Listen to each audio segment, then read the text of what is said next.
Chapter 42 of Pride and Prejudice. Recording by Elizabeth Klett. Pride and Prejudice by Jane Austen. Chapter 42. Had Elizabeth's opinion been all drawn from her own family, she could not have formed a very pleasing opinion of conjugal felicity or domestic comfort. Her father, captivated by youth and beauty, and that appearance of good humour which youth and beauty generally give, had married a woman whose weak understanding and illiberal mind had very early in their marriage put an end to all real affection for her. Respect, esteem, and confidence had vanished for ever, and all his views of domestic happiness were overthrown. But Mr. Bennett was not of a disposition to seek comfort for the disappointment which his own imprudence had brought on, in any of those pleasures which too often console the unfortunate for their folly or their vice. He was fond of the country and of books, and from these tastes had arisen his principal enjoyments. To his wife he was very little otherwise indebted than as her ignorance and folly had contributed to his amusement. This is not the sort of happiness which a man would in general wish to owe to his wife, but where other powers of entertainment are wanting, the true philosopher will derive benefit from such as are given. Elizabeth, however, had never been blind to the impropriety of her father's behaviour as a husband.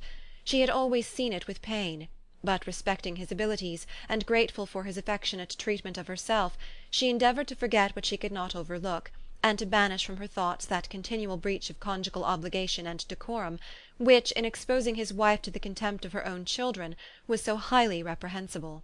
But she had never felt so strongly as now the disadvantages which must attend the children of so unsuitable a marriage, nor ever been so fully aware of the evils arising from so ill-judged a direction of talents. Talents, which, rightly used, might at least have preserved the respectability of his daughters, even if incapable of enlarging the mind of his wife. When Elizabeth had rejoiced over Wickham's departure, she found little other cause for satisfaction in the loss of the regiment.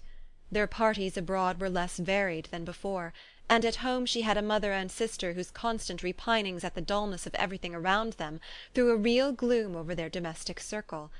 And though Kitty might in time regain her natural degree of sense, since the disturbers of her brain were removed, her other sister, from whose disposition greater evil might be apprehended, was likely to be hardened in all her folly and assurance by a situation of such double danger as a watering-place and a camp. Upon the whole, therefore, she found, what has been sometimes found before, that an event to which she had been looking forward with impatient desire did not, in taking place, bring all the satisfaction she had promised herself.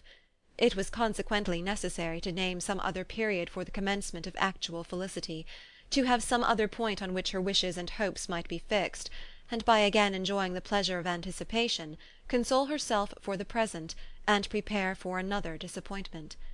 Her tour to the Lakes was now the object of her happiest thoughts. It was the best consolation for all the uncomfortable hours which the discontentedness of her mother and Kitty made inevitable, and could she have included Jane in the scheme, every part of it would have been perfect.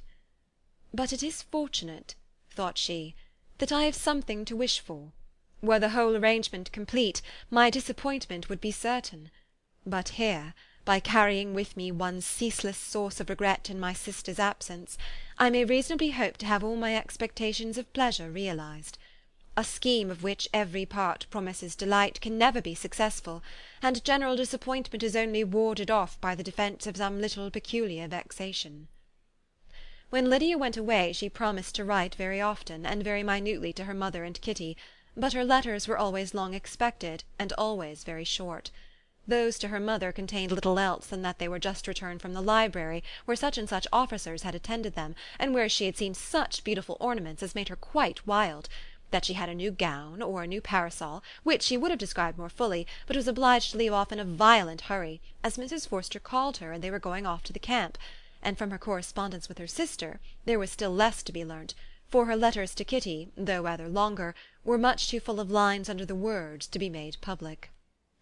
After the first fortnight or 3 weeks of her absence, health, good humour, and cheerfulness began to reappear at Longbourn. Everything wore a happier aspect. The families who had been in town for the winter came back again, and summer finery and summer engagements arose. Mrs. Bennet was restored to her usual querulous serenity, and by the middle of June Kitty was so much recovered as to be able to enter Meryton without tears, an event of such happy promise as to make Elizabeth hope that by the following Christmas she might be so tolerably reasonable as not to mention an officer above once a day, unless by some cruel and malicious arrangement at the War Office another regiment should be quartered in Meryton. The time fixed for the beginning of their northern tour was now fast approaching, and a fortnight only was wanting of it, when a letter arrived from Mrs. Gardiner, which at once delayed its commencement and curtailed its extent. Mr. Gardiner would be prevented by business from setting out till a fortnight later in July, and must be in London again within a month, and as that left too short a period for them to go so far and see so much as they had proposed, or at least to see it with the leisure and comfort they had built on, they were obliged to give up the Lakes, and substitute a more contracted tour, and according to the present plan were to go no farther northwards than Derbyshire.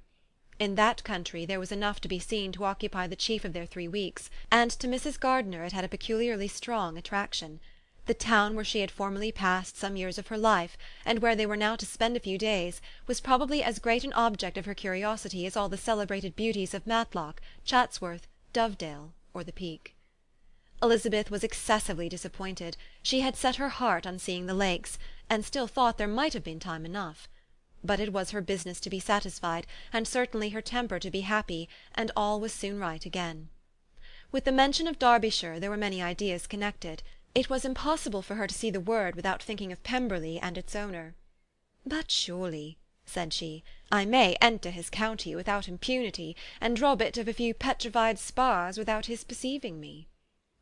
The period of expectation was now doubled. 4 weeks were to pass away before her uncle and aunt's arrival. But they did pass away, and Mr. and Mrs. Gardiner, with their 4 children, did at length appear at Longbourn. The children, 2 girls of 6 and 8 years old, and 2 younger boys, were to be left under the particular care of their cousin Jane, who was the general favourite, and whose steady sense and sweetness of temper exactly adapted her for attending to them in every way, teaching them, playing with them, and loving them. The Gardiners stayed only 1 night at Longbourn, and set off the next morning with Elizabeth in pursuit of novelty and amusement. One enjoyment was certain, that of suitableness of companions, a suitableness which comprehended health and temper to bear inconveniences, cheerfulness to enhance every pleasure, and affection and intelligence, which might supply it among themselves, if there were disappointments abroad.